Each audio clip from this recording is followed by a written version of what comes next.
voilà merci maa ngi nuyu ñëpp man nag maay maître Baba Diop di avocat depuis bientôt 20 ans. nekk doomu Gueule Tapée Fass Colobane. jàngee école Paye d'Arachide école primaire ak lycée Blaise Diagne ak université Dakar. parti bi ñu tuddee woon Fidèle te Yankhoba Diattara doon ko jiite en 2003 ca lañ bokkoon nekkoon porte-parole bi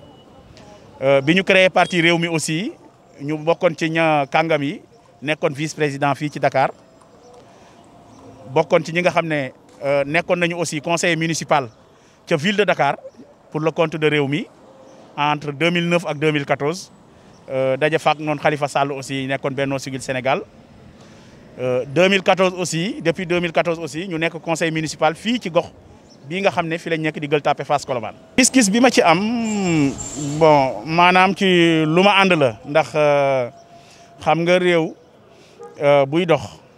dafay am ay loi yoo xam ne dañu naan tuddee les lois d'ordre public loi d'ordre public nag ndax ñiñ ko jagleel dafa nekk ci askan wi yëpp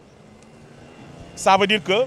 ordre public bi moom la ñu privilégié ci intérêt privé maanaam ci droit individuel yi donc looloo tax droit yi nga xam ne wala liberté yi nga xam ne loi d'habilitation bi dina ko restreindre yoon moo ko maye parce que simplement dañuy dund situation de crise nag bu amee dafay am ay mesures yu mel noonu donc loolu lu yoon sóor la bu yàgg. jamono ji ñu toll nii tolluwuñ ci jamono joo xam ne ndogal yi dafa war a gaaw donc looloo tax loi d'habilitation bi lu jaar yoon la wax dëgg yàlla. loi d'habilitation bi gisuñ ci benn problème lu wér la et puis ñu ngi ciy encouragé président de la république parce que loolu bu amuloon tey jamono jii ñu toll nii xëy na kon dëkk bi dina gën a métti. mesures yi jël nañ leen loolu dëgg la c'est normal ndax adduna bi yëpp fépp foo dem fu feebar bi nekk état bi mi ngi jël ay mesures yoo xam ne maanaam pour faagaagal feebar bi lay doon. Sénégal aussi nekkul exception jël nañu ay mesures te mesures yi ñu jël aussi du mesures yoo xam ne ay mesures yu exceptionnelles ay mesures yoo xam ne yeneen dëkk aussi jël nañ ko pour xeex ak feebar bi. nee nañ ci yenn lieux publics yi ak yenn lieux transport yi nañu sol masque mais man pour man il faut aller au-delà parce que tollu nañ foo xam ne comme cas communautaire yi mi ngi bari et que aussi ñi ngi gis c'est vrai cas contact yi sax méttiwul mais cas communautaire yi ñoo garaaw te gis nañ ñi muy généraliser woo ci réew mi. waaw xam nga tëj jàkk yi c'est vrai ñun ñëpp déjà ku jullit bu ne loolu du la neex jullit bu ne xam nañ ne ñu xañ la jàkk wala xañ la juma vendredi loolu neexul benn jullit wax dëgg yàlla waaye nag comme ni ko borom xam-xam yi waxee rek lii du fi ne guleet amoon na fi jamono yonent yàlla sallallahu alayhi wa sallam te ba mu fi amee aussi je pense que les mêmes mesures moom la fi yonent bi préconisé woon donc tey jii jarul vraiment ku ci nekk di gis sa bopp parce que jaamu yàlla moom mbiru xol la déjà nit ku nekk fa nga ne mën nga faa jaamu yàlla. donc xam nga ndimbal moom wax dëgg yàlla yàlla dafa def bi ñu yàlla mën looyee ba léegi ñun jóguñu ci di dimbale nit ñi ndax xaaruñu feebar bi ñëw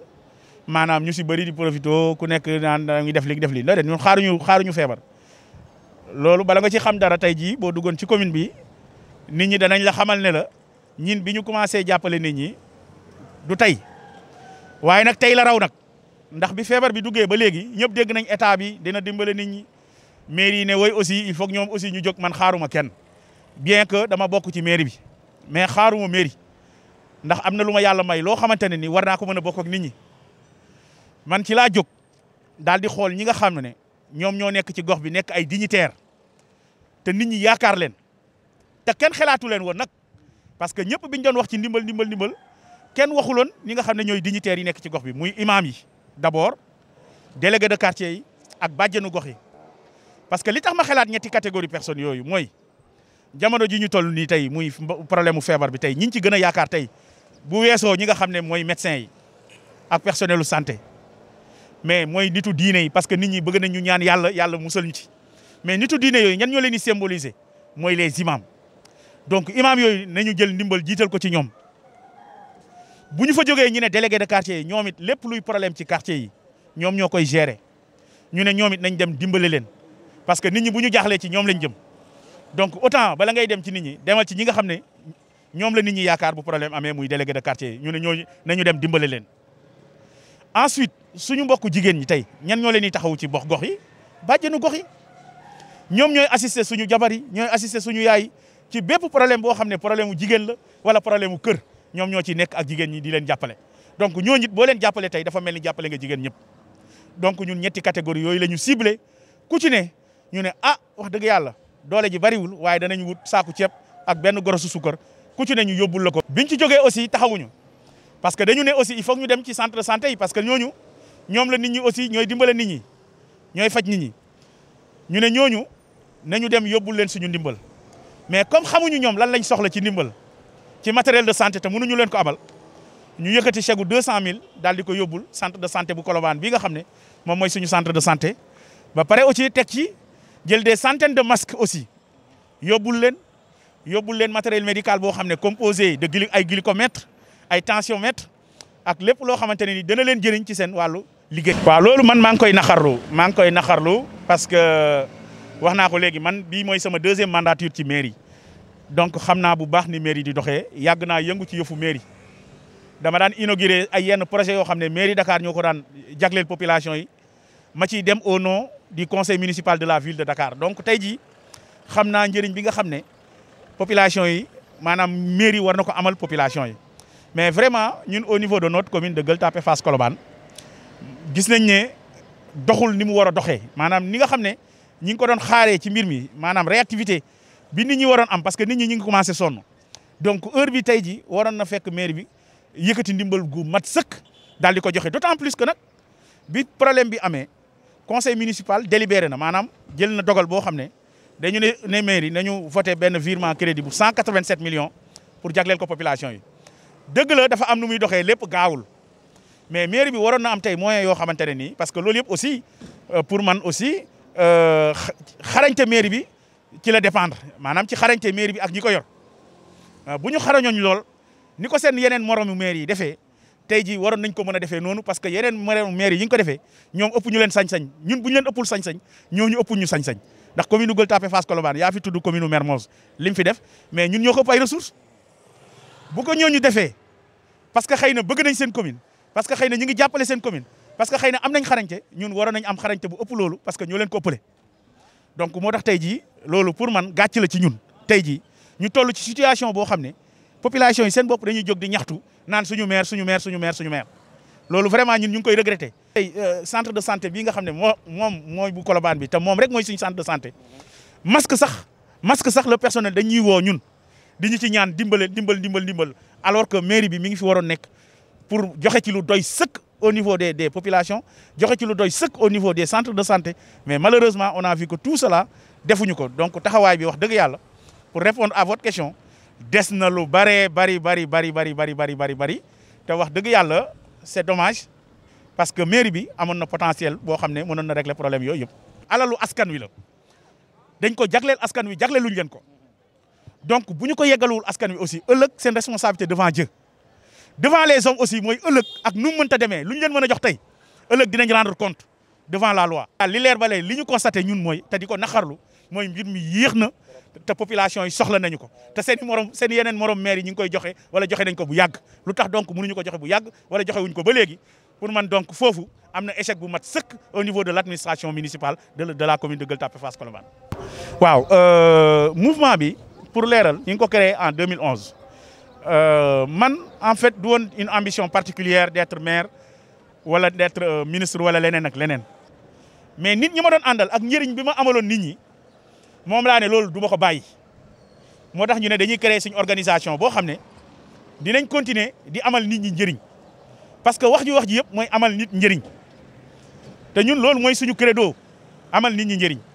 ci lañ créé le mouvement pour l'émergence de la République et d'une citoyenneté intègre muy MERS. waaw biñ ko créé nag comme créé que muy organisation politique et citoyenne bu yàlla dogalee am ay jongante ci wàllu politique ak yu demee noonu te ñu am ay yéene ci nit ñi dafay normal ñu ne dañ ciy bokk donc ci lañ bokkee élection 2014 bii passé muy mairie Gueule Tapée Fass Colobane yàlla def maak Ousmane Ndoye mii ba ñuy xëccoo ñun ñaar ñoo yëkkati woon suñu loxo pour nekk maire yàlla jagleel ko ma yéene woon ko nag parce que aussi jàppale ko ci na mu doon doxalee moom xam na ko heure bu ma gisee lu jaarul yoon ci mairie bi danaa bind sama kayit jox wala bu ma ñëwee conseil municipal gis lu jaarul yoon wala loo xam ne bu ñu ko defee mu gën danaa jóg wax ko. looloo tax tey jamono buy dox aussi ba fii ñu am yéene aussi représenté waat au niveau de la mairie. parce que li tax ñu war a taxawaat rek du dara parce que dañu nekk doomu gox bi yàlla may nañu xam-xam yàlla may nañu jaar-jaar yàlla may nañu yéene ak yitte yoo xamante ne ni tey jii am nañu yaakaar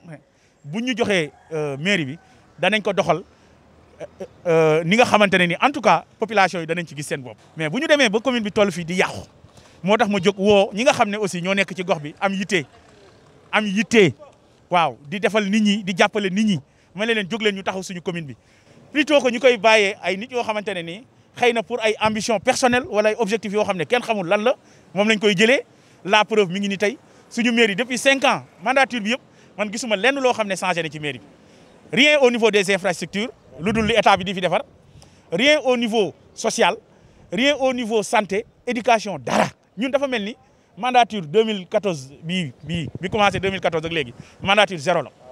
donc loolu nag wax dëgg yàlla c'est dommage alors que on a des hommes dans cette commune on a des femmes dans cette commune yoo xam ne ni réew mi ku leen ko joxoon ñu jiite ko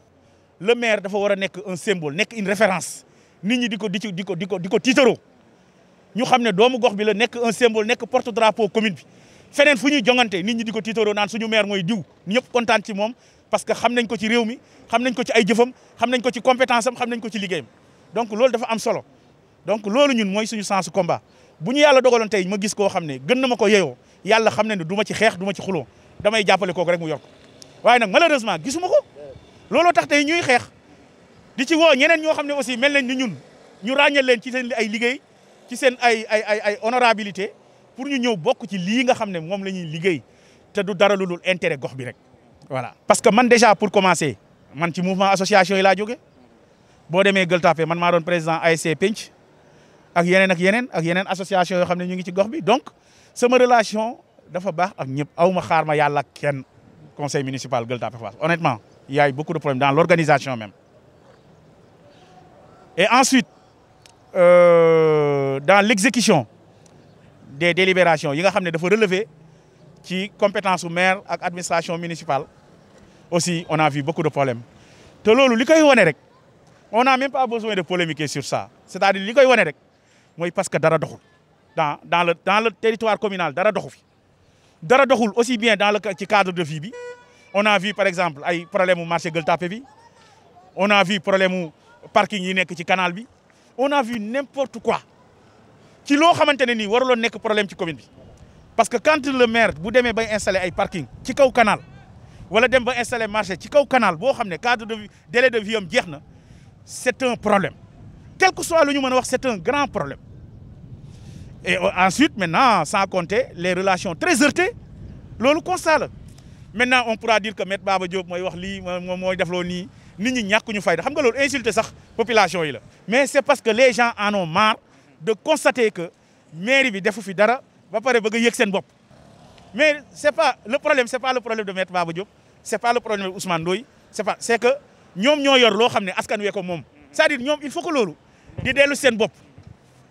mais tant que loolu nekkul seen bopp ba ñu xam ne ñoom dañu war a nekk bàyyi faalu mairie bi rek ñoom il faut échouer te waxoon naa leen ko ñoom ci benn conseil municipal boo xam ne dañu délibéré woon ne dañuy def ay marché ci kaw canalu Gueule Tapée bi les conseillers ont voté majoritairement pour ça man j'étais avec 2 personnes ñu ko contre mais biñ ko voté waxoon naa leen ne du ngeen ko exécuter parce que dama xam ne nit ñi ñàkkuñu fayda la preuve biñ ko bëggee exécuter les populations de Gueule Tapée la jeunesse et les associations ñëpp a jóg bañ na du am il a fallu que ñu daaneel marché bi pour ñu door a jël après gars yi door leen teg ci canal bi le marché là et encore que loolu je le dis aujourd'hui ça va nous générer que des problèmes dans le futur loolu mën naa ko wax tey fii ñu noté ko problème marché Gueule Tapée bii problème boobu jeexagul day door a commencer te yàlla nañu fi yàlla bàyyi ñun ñëpp on verra te lépp lu fi faay depuis son attribution ba fi ñu toll nii son exécution incha allah dana leer te dana feeñee. man moom mën naa jàpp ne bokkuma opposition bokkuma pouvoir parce que li tax ma mën ko jàpp mooy liggéey naak pouvoir liggéey naak opposition te li ma yitteel au-delà de tout comme ni ma ko waxee léegi moi c'est les intérêts des populations man sama commune bi may xeexal c'est parce que dama gis ne dara doxu fi man loolu rek mooy problème bi donc moo tax comme opposition bi moom nekkuñu fi pour dérouler je pense que ñoom mënuñu am ak ñoom problème peut-être tey jii ñi ñu mën a jàkkaar lool mooy ñi nga xam ne ñoom lañ dénk pouvoir bi ñu war fee def te defaguñu fi parce que nag aussi au-delà de la mairie même le pouvoir central quand même defuñu dara ci suñu gox bi ah oui loolu aussi il faut ñu waxoo parce que li ma yitteel tey ji mooy fii may tiitaroo muy Gueule Tapée Fass Colobane que problème bañ fi am fii ku fi mas a falu fii ci réew mi fii mënoo jéggi Gueule Tapée Fass Colobane donc c'est une commune symbole donc ñun on se bat pour ça pour relever le niveau de la commune. waaw li may lancé daal ci feebar bi mooy que tout le monde soit prudent que tout le monde soit prudent que nañu respecter encore une fois de plus les gestes barrières. parce que pour la bonne et simple raison tey jii défi yi ñu bëgg a relever tey jii pour commune bi pour ñu relever ko déjà il faut que ñu fekkee ko et pour ñu fekkee ko il faut que ñu survivre ci feebar bi te pour ñu survivre ci feebar bi il faut que ñu mën a respecter consignes yi nga xam ne état bi mi ngi koy joxe par le biais du ministère de la santé. et je pense que pour bientôt incha allah feebar bi dina nekk un vieux souvenir